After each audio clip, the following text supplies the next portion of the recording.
Welcome to the Boss Ladies podcast hosted by myself, Sualeha, and the wonderful Manasi. Today we have a really exciting guest. Avanti, you look incredible. I just wanted to say, your voice is so beautiful. I binged all of your songs.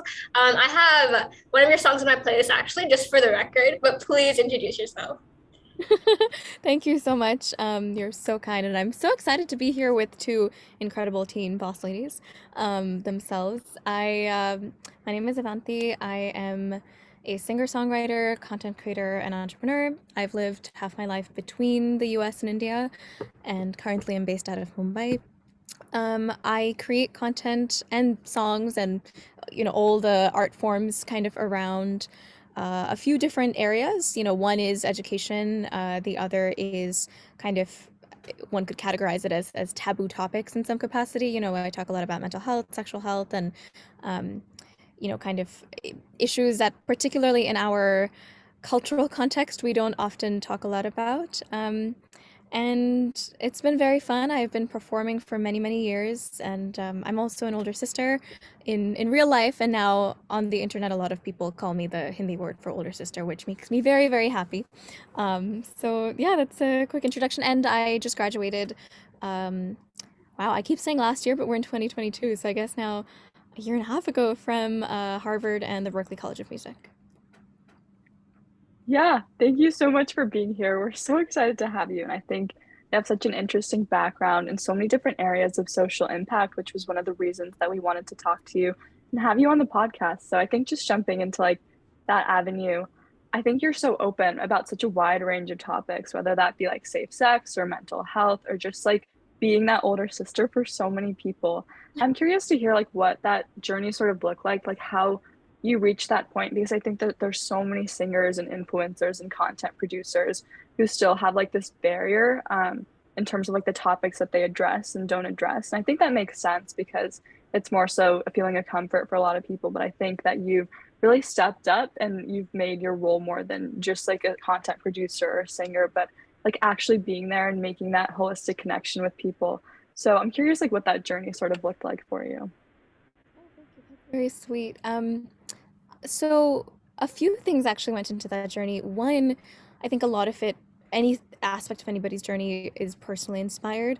Um, I've always been really interested in the global health space and kind of global health social impact space because all my grandparents are doctors, so was surrounded by that growing up. And I've also had a lot of personal health issues through my life.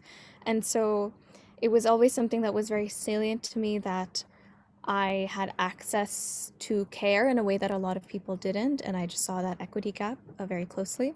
So I knew I always wanted to do something in that space. In parallel, I've been performing and doing music for as long as I can remember, and I've trained in many different styles. And, music has been very personally healing for me. There have been instances, for example, when I was 15, I almost lost my eyesight in my left eye because of a brain virus, and I come back from the hospital, and all I can remember. I tried essentially doing math or history or any subject, and I couldn't really remember. But the only thing I could remember, if that makes sense, is music. So it felt really healing for me, and I realized its power as a vehicle beyond just the medium. And then when I was about 17, 18, I took a gap year actually before going to Harvard. I had the opportunity to play a role in this show. It was called Agnes of God. It was a theater show where I was singing and acting. And 4 days before opening night, we got a call from someone saying that they want to arrest all of us because, I mean, essentially this person wanted money, fame, power, and all of the above. But was able to bring the government into it, and it was crazy. We had 80 policemen at our opening night, and this was in India. English theater in India is still fairly niche, and so the fact that this became like national news and whatever was crazy to me, and it made me realize the power of art in and within itself. And I just give these two instances because I was always someone who felt like my two passions or paths could never intersect. I had to do something maybe just in global health, and I could do either sing on the side or figure out a way to kind of marry the two. If you asked me honestly, if you asked me when I was your age whether I would be like a content producer or whatever, I would think you were out of your mind, but you never know where life takes you. And I think during that gap year, I also started writing music and performing in a way that um, I realized that really enjoyed being an artist, and I wanted to have like an artist first approach, if that makes sense. Um, and so flash forward to the beginning of the pandemic. At that point, I was, navigating college, performing a ton, and again, just realizing the power of being able to connect with people deeply, right? Because if you think of somebody as just a fan or an audience member or a consumer, you're just going to have that output approach as opposed to a community building approach, which I think is so, so, so important, because at the end of the day, like, people are spending time, their precious time, engaging with something that you're doing, which is crazy to me that people actually take out the time out of their day, you know? And when the pandemic hit, I was no longer able to perform live in the same way. And, both from a monetary perspective and also from like, I would go insane if I didn't have a way to meet people and keep performing or building. That's when I started diversifying into some of the other content you mentioned. It's something I'd always wanted to do actually, but I had received a lot of advice from people in the entertainment industries and music industry specifically, where, oh, you have to make it as a musician before people give a shit about what you care about. And so receive a lot of advice where it's like, don't. And so to your point, Manasi, what you were saying about some artists who don't necessarily talk about it, it's because they're probably receiving the same advice where it's like, no, you gotta, people should know you for your music first, and then it matters. Which I can understand and appreciate, and that's what I thought for many years. But I realized, especially today, younger consumers, if you will, they're not streamlined consumers. They don't follow somebody just because they like their voice. That can be a facet of that. But if you truly engage with someone's work, it's because you buy into who they are as a person, and it's very personality based. And so I think that hopefully that changes, where people can realize they can use their voice in more ways than one in the future. But that's a very, very long explanation. I apologize for why I do what I do at this intersection today, because I also realized I didn't have those voices growing up. And, the older sister and me kind of always felt that need to do that. And even when it comes to talking about sex or, any of these things, even in my home, my parents have lived in the US for half of their lives. They weren't open about it, right? And so for me, it was really, really important that I created that open environment for my younger brother. And in realizing the work that it took to do that, and the fact that, my parents have had a lot of world exposure, so they came to it probably easier than, say, some other backgrounds might have come to it, I just realized the importance and the kind of the power of a conversation. That's really powerful. I think I'm also an older sister. I have a younger brother. So I relate to that on so many different levels. I know Swalia is as well. And I think that's so amazing that it's like stepping out of this box that I think society has for a lot of different forms of talent. And I actually have a question like building off of that. I think that we're constantly trying to put labels on like singers or producers, or we sort of like try to box them into a certain category. But I think you made such a good point about a lot of people don't follow other people because they just have a nice voice. It's more so for the personality, the kind of person they are. And I think that's something that stood out to me about you, is just like that line of authenticity you have throughout all of your work. It's like you're not restrained to one category, but I think you're very much so like a free soaring person, and you have like your like label on the things you do and the projects you work on because they're so you. And I think you just have like that aura about you. So I'm curious to hear like how just like at as an industry, we can begin to stop putting so many labels on different types of talent and instead allow more like diverse and intersectional voices, because I think that's something that's so relevant across so many different spaces, whether people are working in entrepreneurship or tech, or even are singers or working on, social impact. It's like we have a certain label for like an entrepreneur or like a singer. And I think we should begin to move past those labels. But how do you think we can begin to make those strides? That's a great question. And I think it starts young, and I think it starts, at the base level of society. When it comes to professional industries, of course, but that's only human nature, right? When you meet somebody, your first impression of them, let's say, I mean, I'm just gonna, since we're talking, let's say you meet a girl who, I don't know, wears a lot of makeup and dresses in a certain way, you already have some impression in your mind about her, right? And that's not a fair impression, because, but naturally, psychologically, we are all conditioned to put labels on people, and we need to feel a sense of trying to understand them in the way our mind frame works. So it's very difficult when people don't fit into any box. When I when I was in college, so many people were so confused because they're like, "Oh, so you go to Harvard, but you're a singer." Like it just didn't make sense, right? Because they're like, "Oh, so are you trying to go to Harvard to be a singer?" Or a lot of people in the entertainment industry didn't understand it either. They're like, "If you wanted to do this, then why did you go to such a difficult college?" And so it was very fascinating because I think we don't know how to hold space for multi-hyphenated identities yet. I hope that we get there.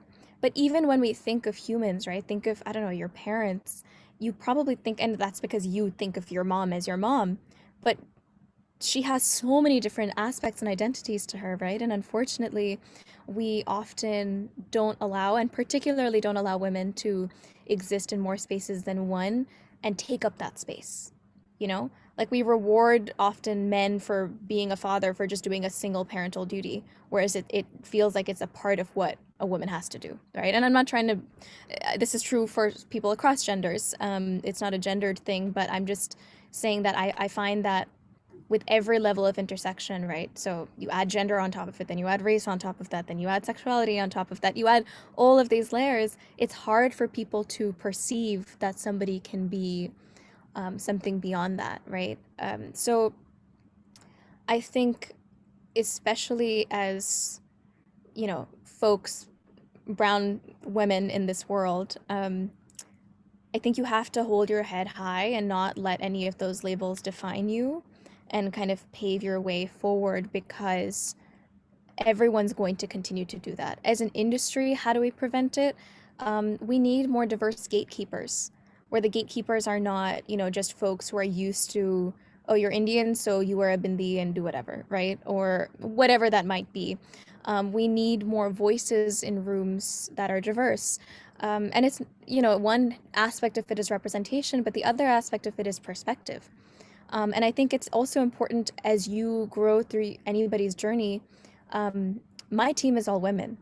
And in fact, it wasn't even intentional. It just so happened because that's what I was attracting. And I've worked with so many other people, but I think having like the core team be all women has been really fascinating and really fun, and really eye-opening, right? Because I think having somebody see you in a way that they don't have to see it from a superficial level, but can actually understand aspects of it, and are not strategizing what they think is relatable, but literally relate to period pain.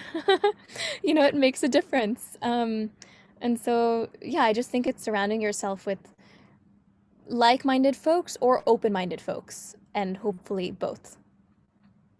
Yeah, and I find that really interesting, just having a diverse array of voices, because one thing that I really think about is that it's common to just paint any marginalized group as being monolithic. So usually when we talk about representation, we're like, oh, we have one person of color, like one woman, but that one person's experience doesn't define the experiences of that entire group, right? So I really definitely support this idea of having diversity even within the group that you choose to represent. And I think that's part of our mission with Boss Ladies. So yeah, I'm so glad that you're able to help us out with that by speaking with us. But I had another question though. You were mentioning community. Like I really like that you mentioned how you're intentional about thinking of your listeners as community members instead of fans. And I was curious to hear more about what building that community meant for you. Totally. I mean, part of it meant that I had to find tools that allowed for that. So, YouTube, Instagram, all these short form platforms are wonderful when you're producing and putting out content, but they're often one-way streets or two-way streets. They're not community builders. But there are platforms like Discord, right? Where, for example, I have a Discord server and people may come to the server because they all appreciate our work, but they stay because they can build community with each other. And like attracts like in the capacity of people on there are incredible. They're from all over the world, all over parts of India as well. And I think they all come together with this sense and understanding of mission. It's so fascinating. I remember sometimes I will, kind of like silently read. I mean, it's not silent. I'm just like reading the messages without actually like typing. So they don't necessarily know I'm there. And it's amazing because for example, people will call out people who are being racist or sexist or whatever because they're like, Avanti won't like that, you know? And so they're coming together in some sense because they feel like they all want to uphold a sense of values that the person that is kind of what we call a server creator in that language, but it's beyond that, right? It's beyond because I'm not, you know, my values are flawed too, and there's many things that I do that are probably incorrect as well, right? But it's more just this idea that it can exist without you, and it's a community that's being built. People are making friendships with one another. I also think that when even when you're putting out songs or videos or whatever, you need to not do it in a way where it's like, oh, my work is out, support it, peace out, right? It needs to be a constant conversation. It needs to be a constant listening and understanding, active listening to what do people like, what do they not like, what do they care about more importantly, because likes and dislikes can change, but what is it that someone cares about and why? I'll give you an example. We released a song last year called Suntolo, which to anybody listening who doesn't understand Hindi, Suntolo basically means please listen. And it's a song about mental health. It's not from a preachy perspective, though. It's just a hope that it's written as a conversation and in hope that somebody listens to you free of judgment. And, it took a lot of hard work making that song. However, in my opinion, my work is not done when the product comes out. It's actually when the work starts, because that is the time where people are newly engaging with something and making it their own and probably have questions about things. So for example, we preemptively partnered with a few mental health organizations so that we could provide resources to anybody who might have shared their story in relating to the content. Then we ended up, partnering with about 50 organizations able to provide free or accessible mental health therapy to a lot of kids and students all across, India, because many of them, either due to lack of allowance or due to lack of understanding at home and a huge stigma, just aren't able to access counseling or basic therapy. So we do a lot of these sessions on our server, for example, or in partnership with folks because it's important to have professionalized resources, right? As much as you might be able to lend perspective on something. And, I've also studied psychology. That doesn't mean I'm a professional. So I think no matter what it is, right, when you're building community, you also have to realize where are your limitations and how can you bring others to help and uplift that. And I think community also extends beyond just what you're building as your own personal brand. I think it extends within the industry as well. One of the other reasons, kind of echoing the previous question you had, that I think we find this label is because we are so ingrained to be competitive with one another. If there is a South Asian female pop singer, for example, most people think, oh, that person has already occupied the seat. I can no longer be that, because we're so used to seeing, as you mentioned, one representation of a person of color or one representation of whatever. Whereas if there's 25 of us, that's only how the industry is going to go, and it's going to grow, and it's only going to be so normal to see that, right? And too often I get it because we come from a scarcity mindset. We feel competitive with one another.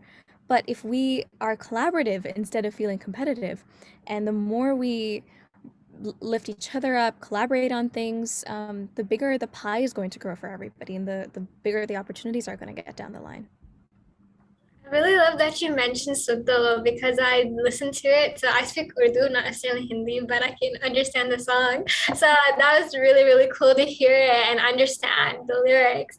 And I was also curious. Well, one thing I wanted to say was that I love that you kept community in mind and that you were offering services or along with the song, because not only were you communicating a really important message, but you're also offering support systems for your listeners. And I feel like that only amplified your message and made it so much more stronger and just amplified the impact that you could have through a song. So I find that really interesting because having that combining impact with the song isn't always something that happens, right? So like one thing is to have a message, another thing is to have a service. So I really, really like that. And another thing I was thinking about was how do you choose which messages you want to communicate, and also like in which medium? Because I noticed like in some songs they're only in Hindi, or they're only in English, or they're a combination. So I find the one aspect, dual language, I found that really interesting, how you switch between languages, and how you just also choose which stories to communicate.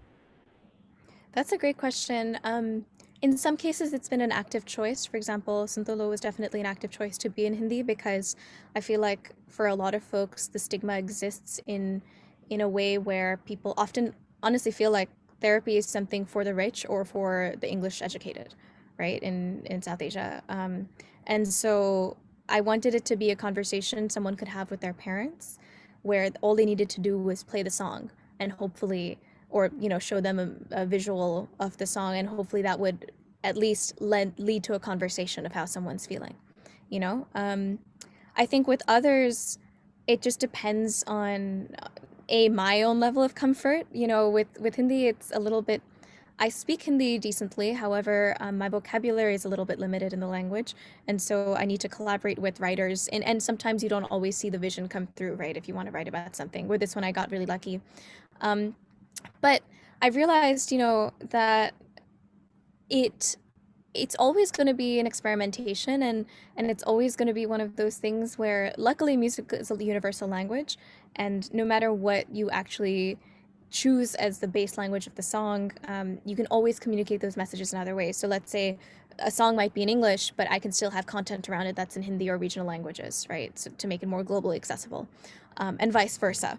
And so to us, that's accessibility is a huge mission for us, and I think we've been able to make small steps towards that, but hopefully in 2022 we can make much larger steps, both in terms of language accessibility, in terms of other forms of accessibility as well, because I just think that's really, really important. And also, again, in our industries, you'll have people try to put you in a box, right? So they'll be like, oh, so you're an English singer, or oh, you're a Hindi singer, or you're whatever. And it's like, actually, I like both languages. I might even want to experiment in all, so long as you feel connected with what you're doing. And you, as an artist, it's also important to have a semblance of a sound. So whether that's in your vocal technique or whatever it might be, if it has some sort of like signature Avanti stamp on it or whatever it is, then it doesn't matter what the language is. That makes sense. That makes a lot of sense. I think you're still transmitting your message regardless of like the language, and you're not holding language as a barrier to the like messages you're communicating. I think that's really powerful because I know Swali has done so much work on this, like seeing language as a barrier and letting that sort of define us, whether that be their vocabulary or like the language we're speaking in, but really moving past like that form of communication as being a barrier and using it as a tool to reach more people. So I think the fact that you were even intentional about, singing in Hindi, because that would hit a very different audience that maybe more likely might need it more, or it might resonate more with them. I think that's really, really powerful. And one last question I wanted to sort of like end on is going back to sort of like your creative process. And I think this connects a little bit to what we're talking about. How do you, I guess, like what does that process look like for you? And I'm asking like a very open-ended question because I'm genuinely curious to like hear your perspective, but what that creative process sort of like looks like for you, and sort of like the process of crafting your lyrics too, because I feel like your lyrics are very intentional regardless of what language they're in. And I wonder like, do you sort of settle on like a certain theme, and then like how do you come up with those lyrics and like craft them to fit a certain audience? Those are all great questions. Open-ended for sure, but I will try to keep my answers succinct. So when it comes to creativity, right, a lot of people think that, again, because of portrayal and pop culture, that a lot of creativity is just sitting around and waiting for things to happen, right? Or honestly, for a lot of pop culture, it's use of substances or something to get you into a different zone. I am very analytical about my creativity, even though that sounds ironic within itself. But I'm somebody who thrives in both a sense of structure and a sense of freedom. And so for me, it's really important that I carve out time for creativity, if that makes sense. So, being a musician is a full-time job within itself, being a content creator is a full-time job within itself, and we're working on a couple business ventures as well, and for all of those to coexist, it's important to leave time to do that, right? And so, for example, I have 3 or 4 hours a day that are dedicated to creativity, and whatever that means. That can mean editing, that can be like technical stuff, right? When it comes to that, it can mean editing, writing, blah blah blah blah blah. It can also mean ideating, shooting, etc. And it can also mean kind of sitting with your thoughts or understanding what is out there through research and all of that. When it comes to songs, I think all of the music I released in 2021 was theme based, including the English EP I released and Sungtolo and a couple others. And part of that was because our audience started to grow in a beautiful way, and it was a lot of what I cared about at that moment, and also through active listening what I felt like was resonating with folks or what needed to be said, and the beauty of doing that through a song, or a video or whatever, is that it is something that doesn't always feel heavy. You can connect to it, but it's something that you can share in a way that may affect you differently and may affect somebody else differently. And that's the beauty, right? You can put your own spin on it. It can be a conversation starter. And that's why, for example, I have a song called Permission. It's a song about consent, right? And I think consent is super important to talk about. And there's moments where you need to say consent is no means no, right? But if you put that in a song, that can perhaps turn some people away. And again, to your point, Manasi, earlier, maybe the people who perhaps need it the most, right? And so you have to think about who is somebody who needs this the most, and what will they listen to?